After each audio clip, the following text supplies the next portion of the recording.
Welcome to story box. तब तक हमने देखा था कि मोरान शिमी से ये निकलवाना चाह रहा था कि वो मोरान को प्यार करता है कि नहीं। वहीं उसी दौरान शिमी उससे शिजुन के बारे में पूछता है और मोरान कहता है कि वो केवल उसका शिजुन है, जो कि चिवेनिंग सुन लेता है। तो आगे की कहानी शुरू करते हैं। उस दिन के बाद से लगातार 3 दिन तक चिवेनिंग का चेहरा और ज्यादा सड़ा हुआ था और वो बेवजह ही गुस्सा करता रहता था कि उसकी शक्ल देखकर ही बाकी लोग समझ जाते थे कि अभी तो इससे दूर रहना ही भला है। इसी वजह से शिशंग पीक के जो भी डिसाइपल्स होते थे वो एकदम चिवेनिंग के कोसों दूरी पर रहते थे। और तो और शू जेंगयोंग भी। उसको तो चिवेनिंग की शक्ल से इतना डर लग रहा था कि वो इन 3 दिनों में उसके पास बात करने ही नहीं गया। वहीं चिवेनिंग वो ये बात मानने को राजी नहीं था कि उसके दिल में मोरान के लिए कुछ है, क्योंकि अगर उसने ये बात मान ली तो आगे उसी के लिए कई सारी दिक्कतें आएंगी। लेकिन जब वो खुद के ही डिसाइपल्स को एक साथ देखता है जहां वो दोनों प्यार भरी बातें कर रहे होते हैं तो उससे रहा नहीं जाता और उसको बहुत ज़्यादा गुस्सा आता है और उसके दिल में एक अजीब सा ही भार बैठ गया था। उसको बहुत गुस्सा आ रहा था, लेकिन उनसे ज़्यादा खुद पर, क्योंकि ये चीज़ें उसे क्यों महसूस हो रही हैं। आखिर मो वियो केवल उसका एक डिसाइपल है और वो उसका मास्टर, इससे ज़्यादा कुछ भी नहीं। और मो वियो भी ये बातें कह चुका है, तो फिर इस चीज़ का चिवेनिंग से क्या मतलब कि मोरान आगे जाकर किसी के साथ भी रहे, आगे जाकर वो किसी को भी प्रपोज करे या उसके साथ जिंदगी बिताना चाहे। चिवेनिंग को इससे फर्क नहीं पड़ना चाहिए। आखिर उसका क्या हक बनता है कि वो अपनी विलो वाइन से उस इंसान पर हमला करे जबकि वो अपने प्यार को प्रपोज कर रहा था। आखिर क्यों? बस इसीलिए क्योंकि उसको वो सब देखना अच्छा नहीं लगता। और इसी तरह चिवेनिंग अपने मन में इन्हीं बातों को सोचता रहता कि अगर मोरान किसी को पसंद भी करता है तो उसका चिवेनिंग से क्या मतलब। इस चीज़ में चिवेनिंग को परेशान होने की क्या ज़रूरत पड़ रही है। चिवेनिंग, तुम इतने बददिमाग कैसे हो सकते हो। हाँ, तो वो इसी तरह अपने आप को सुनाता रहता। एनीवे, क्या ही फ़र्क पड़ता है कि उसके मन में मोरान के लिए क्या है, या फिर ये कि वो मोरान को चाहता है, लेकिन अगर वो उसे नहीं मिल सकता तो उसके पास उसका स्वाभिमान है जिसे वो ठेस नहीं पहुंचाना चाहता, और वही उसके लिए काफ़ी है। भले ही ये चीज़ उसे कितनी भी क्यों ना बुरी लगी हो, लेकिन उसके गुस्से और स्वाभिमान से किसी को नहीं समझ आएगा कि चिवेनिंग के दिल पर क्या बीत रही है। कोई नहीं जान पाएगा कि उसके मन में उस इंसान के लिए क्या है। ना ही कोई ये जान पाएगा कि चिवेनिंग अब भी उस शादी का दिया हुआ बक्सा जिसमें उन दोनों के बाल जुड़े हुए हैं उसे अब तक वो संभाल कर रखता है। किसी और को छोड़ो, कभी मोरान भी ये नहीं जान पाएगा कि चिवेनिंग उसे किस हद तक नहीं चाहता है। उसी तरह जिस तरह जिनचेंग लेक में मोरान आज तक नहीं समझ पाया कि वहाँ पर जितनी भी पीड़ा सही वो शिमी ने नहीं, चिवेनिंग ने सही। पर अभी चिवेनिंग को क्या हो रहा है और चिवेनिंग सोचने लगता है, क्या ये जलन है। जलन शब्द सोचते ही चिवेनिंग को खांसी उठाती है। चिवेनिंग मोरान को अवॉइड करता, जितना हो सके उससे दूरी बनाकर रहता। और इसी तरह दिन बीतते गए और नवंबर का महीना आ चुका था। एक दिन चिवेनिंग उस माउंटेन पर बैरियर बनाकर, ताकि मॉन्स्टर्स अंदर शिशंग पीक में न घुस सके, तो उसे वो बनाकर आ रहा था। तभी अचानक से स्नो गिरनी चालू हो गई। वो जैसे ही फ्रंट गेट तक पहुंचा तब तक शिशंग पीक पूरा बर्फ से ढक चुका था।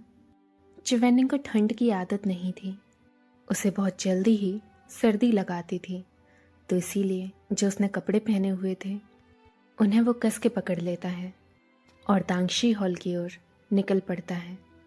उस हॉल में एक तांबे के बर्तन में आग जल रही थी, जिससे वो कमरा हल्का सा गर्म था। चिवेनिंग वहाँ इसीलिए आया था ताकि शू जेंगयोंग को बता सके कि उसने अपना काम पूरा कर दिया, लेकिन उसे वहाँ कहीं महाराज दिखते ही नहीं, बल्कि महाराज की जगह उसकी मुलाकात मोरान से होती है।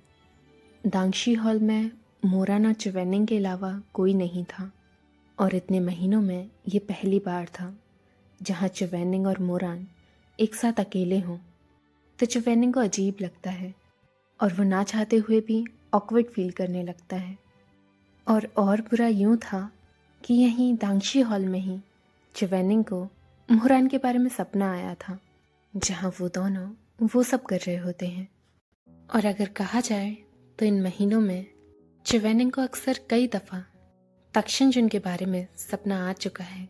शुरुआत में चिवेनिंग को अजीब लगता था, लेकिन अब समय के साथ साथ उसे भी इस सपने की आदत हो गई है, जहाँ मोरान उसके साथ पागलों की तरह बर्ताव करता और वो बस सुनता रहता या उसकी बातें मानता रहता।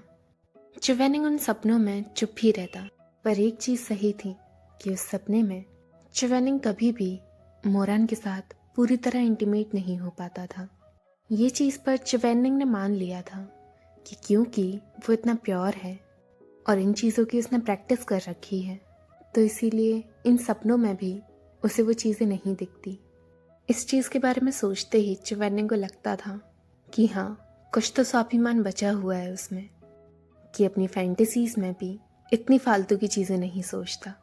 लेकिन फिर भी उस दांगशी हॉल में मोरान का साथ रहना, वो नज़ारा देखते ही चिवेनिंग को डर लगने लगता है।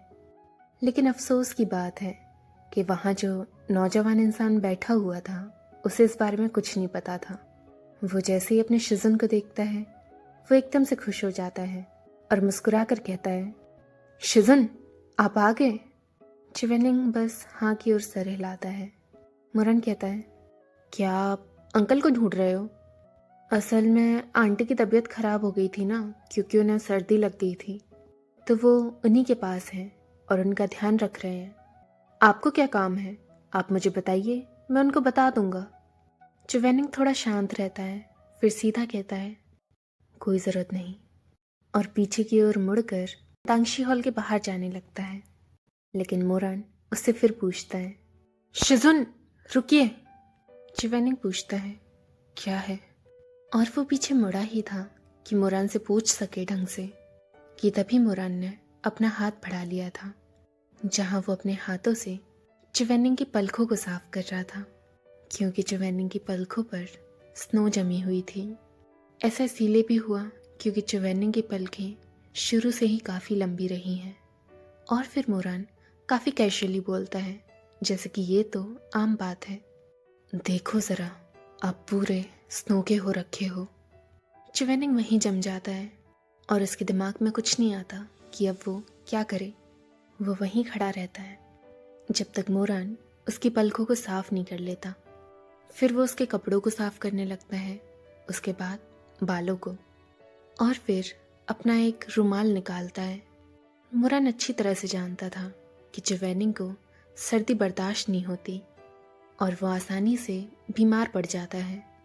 और मोरान ये भी समझता है कि इस इंसान को खुद की ज़रा भी परवाह नहीं, और वो इस बात का ध्यान तक नहीं देता। पिछली ज़िंदगी में जब चिवेनिंग कारागर में बंधा हुआ था तब भी वह ऐसे ही रहता था, और उसके बाद जब मोरान ने उसे रेड लोटस पैविलियन में बंद कर दिया था तो वहाँ भी वो अक्सर आंगन में ही बैठा रहता था। उधर वो तालाब की मछलियों को देखता और हवा से खुद को ठंड लगा लेता और फिर बुखार में पड़ जाता। उस जिंदगी में तो चिवेनिंग के संग और भी ज़्यादा दिक्कतें थी, क्योंकि उसने उस दौरान अपनी स्पिरिचुअल कोर खो दी थी। तो इसी वजह से जब भी वो बीमार पड़ता तो लगभग आधा महीना वो बेड रेस्ट पर ही रहता, कि जहाँ दवाइयों का भी उस पर कोई असर नहीं होता और इंसान उसे देखकर डर जाता कि वो जिंदा बचेगा भी कि नहीं। तो इसी वजह से जब मोरान चिवेनिंग को इस तरह से स्नो से ढका हुआ देखता है तो वो अनजाने में ही बिना सोचे उसके कपड़ों से वो स्नो झाड़ने लगता है।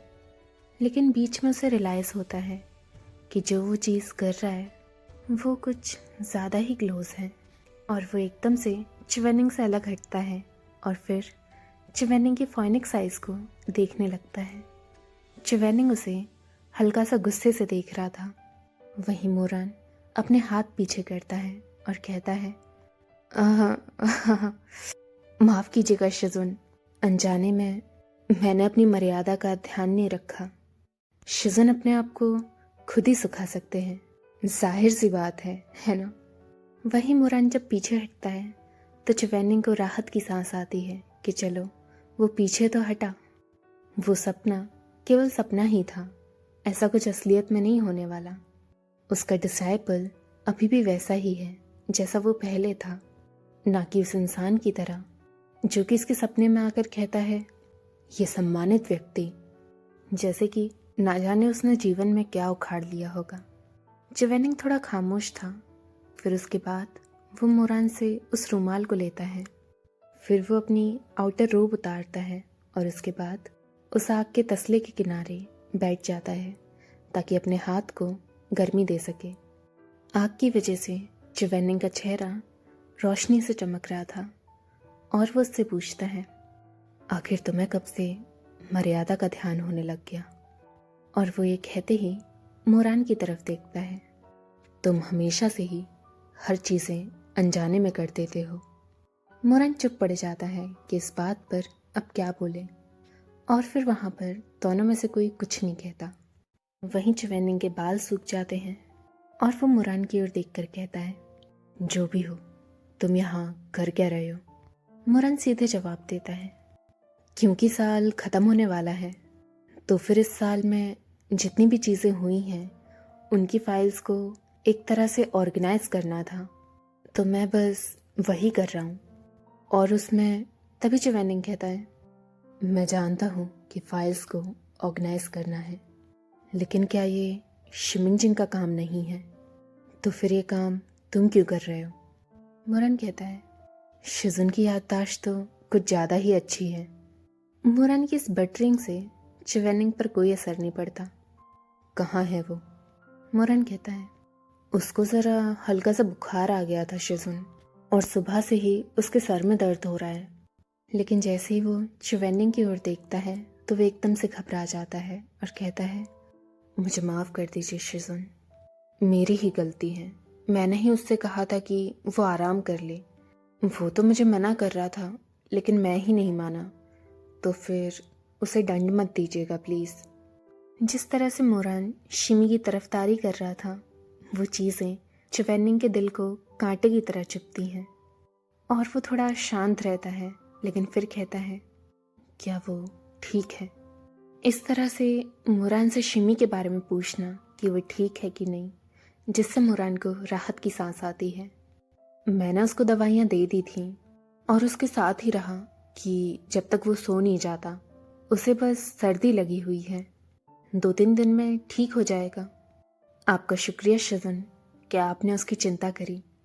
तभी चिवेनिंग कहता है, किसने कहा कि मैंने उसकी चिंता करी? मैं बस पूछ रहा था। मोरान फिर चुप पड़ जाता है कि इस बात का क्या जवाब दे। फिर चिवेनिंग कहता है, तुम अपना काम करो तो। और फिर वो वहाँ से जाने लगता है। शिशंग पीक के नियमों के अनुसार ऐसा कहा गया है कि एक डिसाइपल दूसरे डिसाइपल का काम नहीं कर सकता। तो मोरान अच्छी तरह से जानता था कि अगर चिवेनिंग को ये बात पता चली है तो अवश्य उसे दंड मिलने वाला है।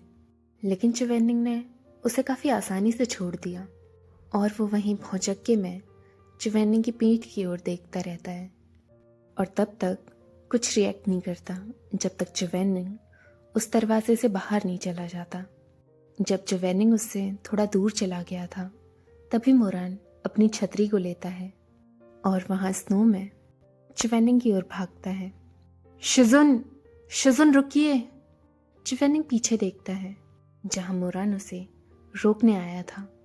मोरान उसके सामने रुकता है और फिर छतरी से उस बर्फ को झाड़कर उस छतरी को खोल देता है और दोनों की ओर उसके द्वारा छाया बना देता है। बर्फ गिर रही है तो आप अपने साथ इस छतरी को ले जाइए। चिवेनिंग उसकी ओर देखता है, फिर कहता है, ज़रूरत नहीं। लेकिन मोरान फिर भी अपनी कोशिश करता है और उसको वो छतरी पकड़ाने की कोशिश कर रहा होता है। लेकिन इन चीज़ों से चिवेनिंग केवल इरिटेट ही हो रहा था और उस छतरी को स्वीकार नहीं कर रहा था। और इन दोनों की देने ना लेने की प्रक्रिया में वो छतरी पीछे की ओर गिर जाती है और हवा की वजह से वो छतरी और दूर उड़ जाती है। चिवेनिंग उस छतरी को दूर जाता देख रहा था। वो थोड़ी देर वहाँ खड़ा रहता है, फिर उसे लगता है कि उसे इस चीज़ पर ध्यान नहीं देना चाहिए और वो वापस अपनी मंजिल की ओर चल रहा था, जैसे कि हमेशा वो अपने अतीत में भी ये काम करता आया है, हर बार चीज़ों को वहीं छोड़ देना। लेकिन आज ना जाने क्यों वो अपने पैर नहीं बढ़ा पा रहा था या उसके कदम उसकी बात नहीं मान रहे थे। हर बार हर चीज़ को नज़रअंदाज करना और वहाँ से चले जाना, इंसान ये कब तक करेगा? कभी ना कभी तो उसका भी घड़ा भर जाता है, चाहे वो यूहैंग एल्डर क्यों ना हो। चिवेनिंग का भी संयम टूट जाता है और वो कहता है, जहाँ उसकी आवाज़ काफ़ी गुस्से में थी, मोवियो, क्या तुम मेरे साथ इन अनजाने में हुई गलतियों को दोबारा दोहराना बंद करोगे? मैं कोई शिमिंगजिंग नहीं हूँ, मुझे किसी की ज़रूरत नहीं कि कोई मेरी परवाह करे। जब वो ये बात कह रहा होता है तभी उसके हाथों से रोशनी निकलने लगती है। वो रोशनी देखकर मोरान अपने आप ही अपने कदम पीछे रख लेता है, क्योंकि इसे लग रहा था कि अब चिवेनिंग तियानवेन को जागृत करेगा और उसको खूब पिटाई देगा। लेकिन उसकी जगह चिवेनिंग और मोरान के ऊपर एक बैरियर बन जाता है, जहाँ सुंदर सुंदर बसंत के फूल उस बैरियर में से गिर रहे थे, जिससे स्नो और हवा दोनों में से कुछ भी नहीं आ रहा था। मोरान चुप हो जाता है और उसे समझ आता है कि ये तो केवल एक बैरियर है। चिवेनिंग के एक्सप्रेशन अब भी सख्त थे और वो बोलता है, क्या तुम्हें लगता है कि मुझे छतरी की ज़रूरत है? वो सही में काफ़ी गुस्सा था कि अब वो अपनी खूबियाँ दिखाने के लिए अपनी उंगलियों से बार बार उस बैरियर में से रंग बदल रहा था, कभी सुनहरा तो कभी लाल, कभी बैगनी तो कभी नीला, कभी हरा। और फिर वो एक और बैरियर बनाता है जिसमें अब मोरान को गर्मी लगने लगती है, भले ही बाहर कितनी भी बर्फबारी क्यों ना पड़ रही हो।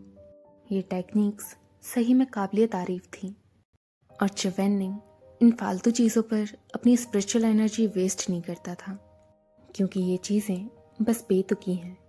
पर अब वो अपने गुस्से से, और क्योंकि वो इतना सड़ा हुआ था, इस तरह की चीज़ें वो मोरान को दिखा रहा था, जो कि काफ़ी बचकाना था।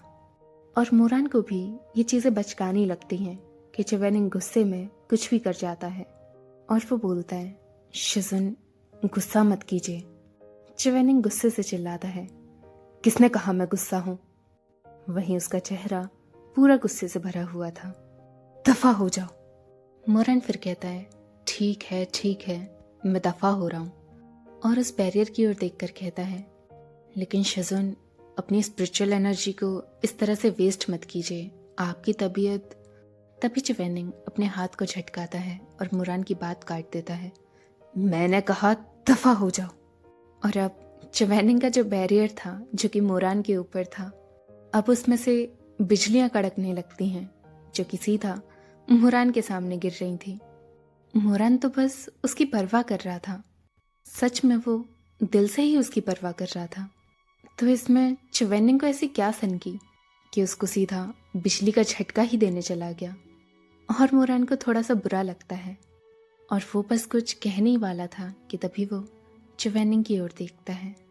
जब वो चिवेनिंग के चेहरे को देखता है, जहाँ वो उस बर्फ में खड़ा है, उसका चेहरा एकदम सफ़ेद है, लेकिन उसकी आंखें एकदम लाल। चिवेनिंग की आंखें लाल किस वजह से हैं? क्या वो अपने आंसू छुपा रहा है? और मोरान एकदम से चौंक जाता है, शिजुन, आप? और चिवेनिंग कहता है, तुम और मैं केवल मास्टर और डिसाइपल हैं, इससे ज़्यादा कुछ भी नहीं। तो एक दूसरे की परवाह करना जायज़ नहीं बनता, है ना? तो इसीलिए अपनी छतरी ले जाओ और दफ़ा हो जाओ। ये बात सुनकर मोरान को हल्का सा रियलाइजेशन होने लगता है और उसे चिवेनिंग की इस बात की गहराई समझ आने लगती है। शजन, उस दिन वहाँ प्रैक्टिस फील्ड में जब मैं शिमी से बात कर रहा था, क्या आपने वो बातें, और वो मनी में कह लेता है, क्या आपने वो बातें सुन ली थी? लेकिन चिवेनिंग कुछ नहीं कहता और वो पीछे मुड़ जाता है और वहाँ से जाने लगता है। वही मोरान इस बार चिवेनिंग को आवाज़ नहीं देता, ना ही चिवेनिंग पीछे मुड़कर मोरान की ओर देखता है। वहीं कुछ दूर जाकर चिवेनिंग छींकता है। उसके कदम अब लड़खड़ाने लगे थे और वो अपना सर नीचे झुकाता है और जल्दी जल्दी मोरान से दूर चला जाता है, जैसे कि वो केवल गुस्सा नहीं बल्कि मोरान से दूर भागना चाहता है। वही मोरान इतनी देर से उस बर्फ में ही खड़ा था और बस चिवेनिंग की पीठ को ही देख रहा था और वो बस चीज़ों को सोचने लगता है। वहीं चिवेनिंग जब रेड लोटस पैविलियन तक पहुंच गया था, तब तक वो काफ़ी बीमार हो चुका था। वो बैरियर बना सकता है, लेकिन जब बात उसकी खुद की आती है तो इन चीज़ों को हमेशा वो नज़रअंदाज करता है। जहाँ उसे लगता है कि वो अपनी स्पिरिचुअल एनर्जी बस बर्बाद कर रहा हो, इसीलिए जब भी बारिश होती है तो उसके पास हमेशा एक लाल छतरी रहती है और वो बार बार छींकने लगता है। वहीं उसके काफ़ी ज़्यादा सर दर्द हो रहा था और बुखार से उसका शरीर पूरा तप गया था, लेकिन उसे लगता है कि ज़्यादा कुछ नहीं हुआ, सुबह तक वो ठीक हो जाएगा। वो कुछ दवाई लेता है और अपने कपड़े बदलकर सोने चला जाता है, शायद सर्दी की वजह से, लेकिन उसे चक्कर से आने लगते हैं। ये चीज़ उसके साथ ज़्यादातर हो रही थी जब से वो जिंजंग लेक से लौटा था, पर इस बार उसे चक्कर कुछ ज़्यादा ही आ रहे थे कि वो चैन से सो नहीं पाता। वहीं उसके पूरे शरीर पर पसीना पसीना आ गया था। वहीं चिवेनिंग दोपहर तक नहीं उठता और जैसे ही उसकी आँख खुलती है वो सीधा उठकर अपनी जूतों की ओर जाता है। वो अपने जूते पहन रहा होता है, लेकिन तभी वो रुक जाता है। उसके जूते एक रात में इतने बड़े कैसे हो गए? और वो और ध्यान से देखता है और देखने के बाद एल्डर यूहैंग भी इस तरह का शौक हैंडल नहीं कर पा रहे थे। ऐसा नहीं था कि उसके जूते बड़े हो गए थे। और चिवेनिंग अपने हाथों को देखने लगता है, फिर अपने पैरों को और अपने कपड़ों को, जो कि चिवेनिंग के फिट भी नहीं आ रहे थे। चिवेनिंग छोटा हो चुका है। वहीं शू ज़ेंग्योंग अपनी तलवारबाजी की प्रैक्टिस कर रहा होता है। तभी उसके आगे एक हाइतेंग का फूल आता है। वो जैसे ही उसके करीब आता है, शू ज़ेंग्योंग को पता चलता है कि चिवेनिंग का संदेश है। यूहैंग ने संदेश भेजा? ऐसा क्या काम है कि वो खुद नहीं आ सकता? कब से वो इतना आलसी हो गया? और तभी वो उस हाइतेंग के फूल को अपने कान के पास लाता है और उसको एक बच्चे की आवाज़ आती है, जो कि चिवेनिंग की तो नहीं लग रही थी। महाराज, जितना जल्दी हो सके रेड लोटस पैविलियन आ जाइए। शू ज़ेंग्योंग को शुरुआत में तो विश्वास नहीं हुआ, लेकिन जैसे ही वो चिवेनिंग के यहाँ पहुँचता है, चिवेनिंग की ओर देखकर वो भौचक्का हो जाता है। एक 5 से 6 साल का लड़का अपने हाथों को पीछे कर कर सीरियसली उसकी ओर देख रहा है। वहीं उसने चिवेनिंग के कपड़े पहने हुए हैं, जो कि उसके कुछ ज़्यादा ही बड़े हैं कि वो ज़मीन पर गिर रहे हैं और लहरा रहे हैं। जहाँ पर वो बच्चा एक मछली की तरह प्यारा लग रहा है। शू ज़ेंग्योंग ये हालत देखकर कुछ नहीं कह पाता और वो बच्चा शू ज़ेंग्योंग की ओर देखता है, जहाँ उसकी शक्ल देखकर शू ज़ेंग्योंग को साफ साफ समझ आ रहा था, अगर आप हंसे तो मैं आपको मार दूंगा और उसके बाद खुद को मार दूंगा। लेकिन शू ज़ेंग्योंग हंसता रहता है। फिर चिवेनिंग कहता है, आप किस बात पर हंस रहे हैं? हंसने की वजह क्या है? वही शू ज़ेंग्योंग अपनी हंसी कंट्रोल नहीं कर पा रहा था। मैं कहाँ हंस रहा हूँ? और वो फिर हंसे जाए। फिर काफी देर हंस के कहता है, हे भगवान, मुझे विश्वास नहीं हो रहा। यूहैंग, मैंने तुमसे कहा था कि तानलैंग एल्डर के पास चले जाओ, वो तुम्हारे घाव को ठीक कर देंगे। लेकिन तुम सुनते ही नहीं हो। और फिर वो फिर हंसने लगता है। हे भगवान, मैं सांस नहीं ले पा रहा अब। फिर वो जैसे ही चिवेनिंग की ओर देखता है, उस बच्चे की गुस्से वाली शक्ल को देखकर वो फिर हंसने लगता है। मैंने कभी किसी बच्चे को इस तरह से खलनायक जैसे नहीं देखा। और वो फिर जोर जोर से हंसने लगता है। ये उसके साथ तब से हुआ जब वो जिंजिंग लेक में था और उसके कंधे पर चोट आई। उस दौरान उसके साथ कुछ तो हुआ कि उसकी वजह से अब वो इतना छोटा हो गया है। लेकिन अच्छी बात यह है कि इसके छोटा होने की वजह से भी उसकी स्पिरिचुअल एनर्जी अब भी उतनी ही है जितनी पहले थी। अगर ऐसा नहीं होता तो चिवेनिंग सही में खुद की आत्महत्या कर लेता। वहीं शुजेंग जाता है और एक छोटे से डिसाइपल की यूनिफॉर्म अरेंज करता है। जाते जाते भी वो अपनी मुस्कान को छुपा नहीं पा रहा था और कभी कभार जोर से भी हंस देता। वहीं चिवेनिंग जब उन कपड़ों को बदलता है तो अब वो इतना हंसी वाला नहीं लग रहा था, बल्कि एक प्यारा सा बच्चा दिख रहा था। और फिर वो शुजेंग की ओर मर्डरसली देखने लगता है और कहता है, अगर आपने किसी को बताया तो मैं आपको छोड़ूंगा नहीं। एक बच्चे के मुंह से ये बात सुनकर शुजेंग और जोर से हंसने लगता है। मैं नहीं बताऊंगा, नहीं बताऊंगा, लेकिन तुम करोगे क्या इसका? मुझे देखो, इस चीज़ को सुधारना नहीं आता। तो फिर तुम्हें कोई तो चाहिए होगा ना जो इस चीज़ को सुधार पाए। मतलब तुम्हें अपने आप को दिखाना होगा युहेंग। कैसा होगा अगर मैं तानलंग एल्डर को यहीं बुला लूं? चिवेनिंग तभी अपने हाथ को गुस्से से झाड़ता है, लेकिन क्योंकि अब उसकी स्लीव्स टाइट फिटेड थीं, न कि चिवेनिंग के बाकी कपड़ों की तरह, तो इस बार उस झटकने से भी कोई असर नहीं पड़ता। और वो कहता है, वो आएंगे और क्या करेंगे? मेरे ऊपर हंसेंगे? शुजेंग कहता है, तो फिर मैं अपनी वाइफी को बुला लूं? चिवेनिंग अपना मुंह बंद कर लेता है और कुछ नहीं कहता। मतलब वो ये बात मान गया था। शुजेंग कहता है, तो फिर मैं इसे हाँ मानूं? और तभी चिवेनिंग शुजेंग से मुंह मोड़ लेता है। शुजेंग जानता था कि वो अभी काफ़ी गुस्से में है, लेकिन जिस तरह से चिवेनिंग मुड़ा था, एकदम एक छोटे बच्चे का रूठना हुआ कि ये चीज़ भी शुजेंग को काफ़ी फ़नी लगती है। और वो खुद को रोक नहीं पाता और फिर से ज़ोर ज़ोर से हंसने लगता है। चिवेनिंग तभी उसकी ओर गुस्से से देखता है और अपनी तियानवेन को जागृत कर लेता है। दोबारा हंसिए। शुजेंग फिर वहाँ से भागने की फिराक में था। ठीक है, मैं नहीं हंसूंगा, मैं जाता हूँ अपनी वाइफी को बुलाने। और वो हंसते हंसते वहाँ से चला जाता है। तो इसी के साथ हमारा चैप्टर ख़त्म होता है। ये अजीब ही ट्विस्ट आया है स्टोरी में। लेकिन हाँ, एक चीज़ और हुई है कि अब इसकी कॉमिक बनना बंद हो चुकी है। मतलब अब किसी भी साइट पर मुझे इसकी कॉमिक यानी कि इसकी पिक्चर्स नहीं मिलेंगी। तो फिर पहले की तरह मैं पिक्चर्स नहीं डाल सकती। मुझे जैसी ही पिक्चर्स मिलेंगी उस तरह से ही मैं डालकर आपको स्टोरी सुना दूंगी। लेकिन इस बार आपको स्टोरी इमेजिन करके सुननी होगी, बिकॉज़ पिक्चर्स तो होंगी नहीं। तो इसीलिए ध्यान से सुनिएगा। मैं आशा करती हूँ कि आपको मेरी आवाज़ में ये स्टोरी पसंद आएगी। तो इसीलिए और आगे की कहानी जानने के लिए देखते रहिए स्टोरी बक्स।